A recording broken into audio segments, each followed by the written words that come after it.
The ocean has vanished from the shore, leaving boats stranded on the dark seabed under the harsh, golden afternoon sun today.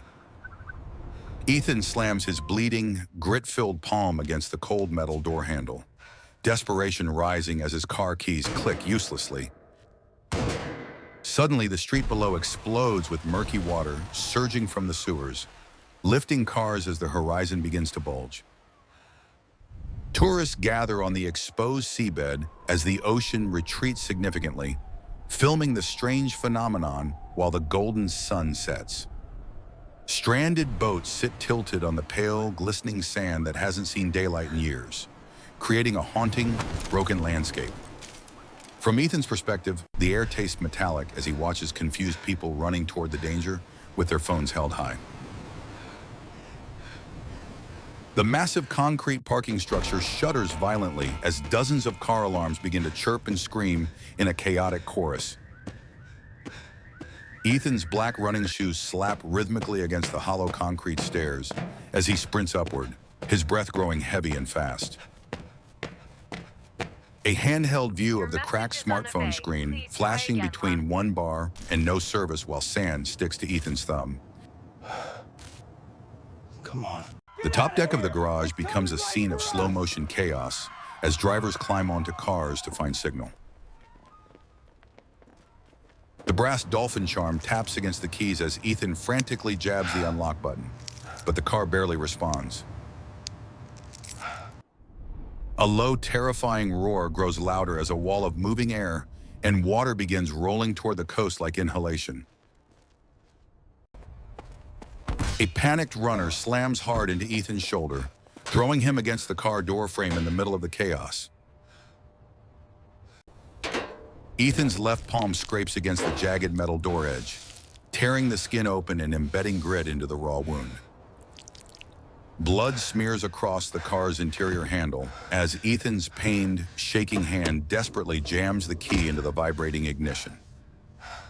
The exit ramp is a clotted vein of steel as cars stack bumper to bumper and drivers shout in the heat. Why isn't anyone moving? Ethan squeezes the steering wheel until his bleeding palm smears the leather while a delayed text message flashes on his phone. Looking through the glass, Ethan shouts for others to go higher while the man in the minivan shakes his head stubbornly. The entire horizon line is raised by an invisible hand, a dark bulge swelling and growing as the roar thickens rapidly. Confusion turns to terror on the beach as people finally start to run, while some stop for sandals or children late. Ethan abandons his running car and sprints across the rooftop toward the locked stairwell, his dolphin charm clinking in his fist. He slams his shoulder into the stubborn metal door, leaving a dark blood stain from his torn palm on the cold handle. Below the garage, water explodes from storm drains and surges through the streets, causing parked cars to lift and float away. Pressing his forehead to the locked door, Ethan gasps for air as the sound of the world inhaling fills his lungs. The frantic crowd compresses on the garage rooftop, filming the horizon while a woman struggles with a stroller near the edge. Ethan's bleeding palm leaves fresh red smears on the stubborn metal handle as grit bites into his raw, torn skin. Blood streaks the cracked smartphone screen while the signal bar flashes no service, signaling the total collapse of the network. Below, streets become water channels as the current pivots a car like a toy, slamming it into another with force. The dark bulge on the horizon rises higher, turning into a wall of moving physics that erases the sea's edge. Ethan slams his shoulder into the metal door again, the frame groaning under the impact as his mouth tastes like salt. Power flickers across the city as traffic lights blink out, and distant transformers explode with sharp final pops in the sunset. A woman yells into her speakerphone before the call drops, staring at her dead screen in a moment of personal betrayal. The brass dolphin charm taps Ethan's trembling knuckles as a sudden cold wind suction sweeps through the concrete parking garage. Water spills over curbs and pours into road dips below, flipping a heavy trash bin and carrying it away like paper. A small, bright sneaker bobs in the murky current below, spinning slowly as the rushing water swallows the LA streets. The moving wall of water impacts the shore, swallowing sand and footsteps instantly in a massive, chest-thumping display of raw power. The crowd breaks in absolute terror, bolting deeper into the structure while others freeze, their hands shaking as they film. Clamping his bleeding hand against his windbreaker, Ethan turns away from the roar and sprints toward the interior stairwell now.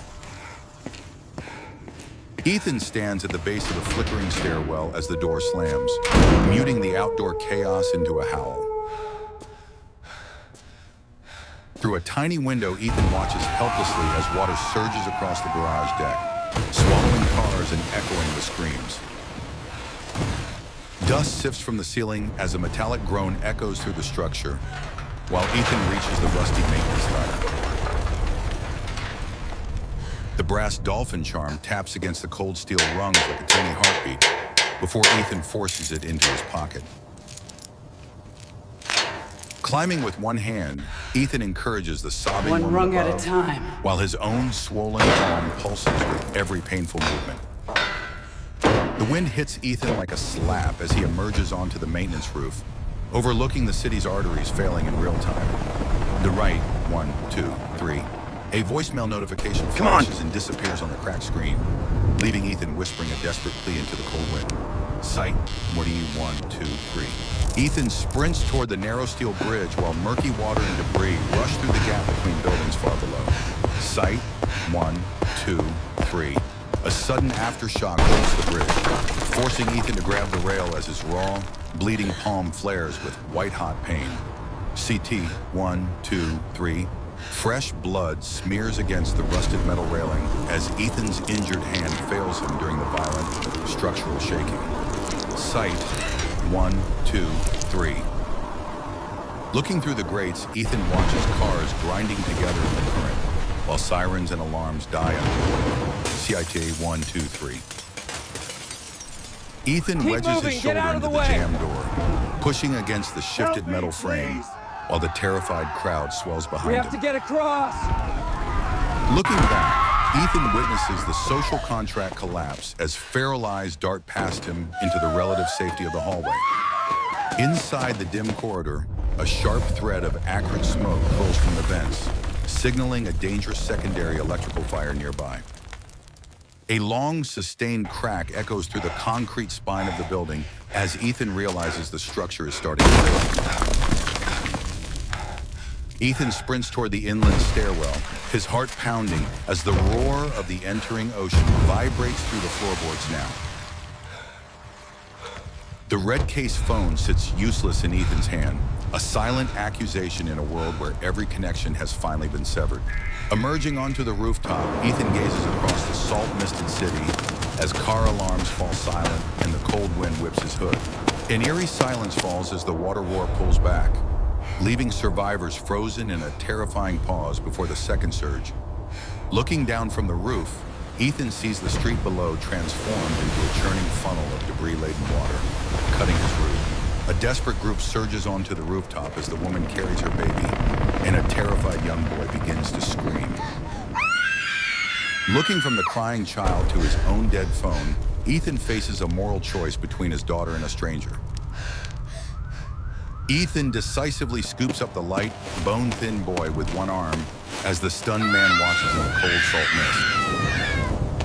The maintenance plank bows and creaks under the weight of the first survivor as the crowd hesitates in absolute silent terror. The water below suddenly accelerates as the second surge arrives, turning the street into a violent, racing river of urban debris. Looking down, Ethan witnesses a car spinning and slamming into another with a hollow boom that vibrates through the entire building.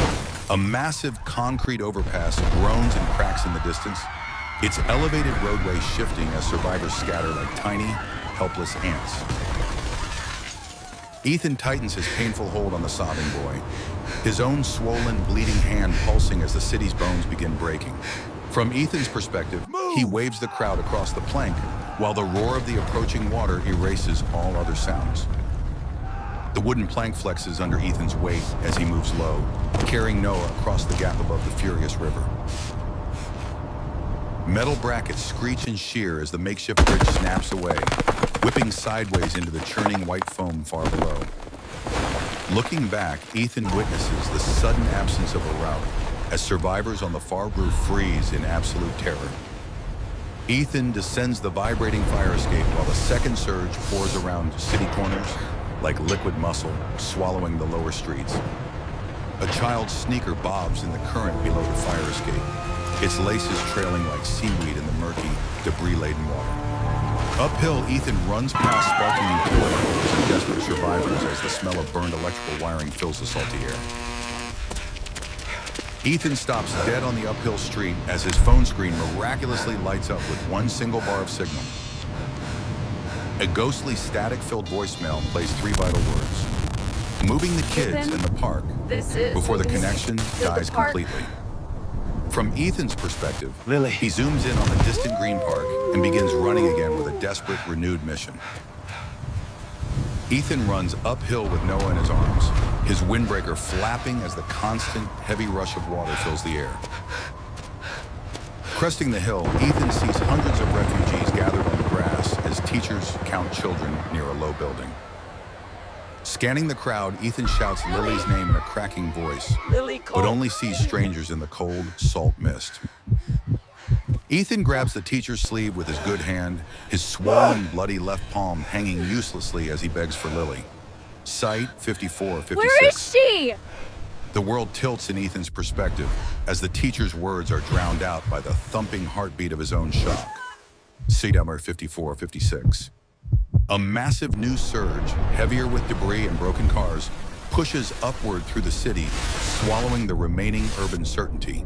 Site 4651. Ethan and Noah stare in silence at the approaching water, the brass dolphin charm biting into Ethan's pocket like a memory. Site 5456. Ethan stands alone against the apocalyptic roar of the rising ocean as Los Angeles disappears under the moving, relentless flood. Site 4547.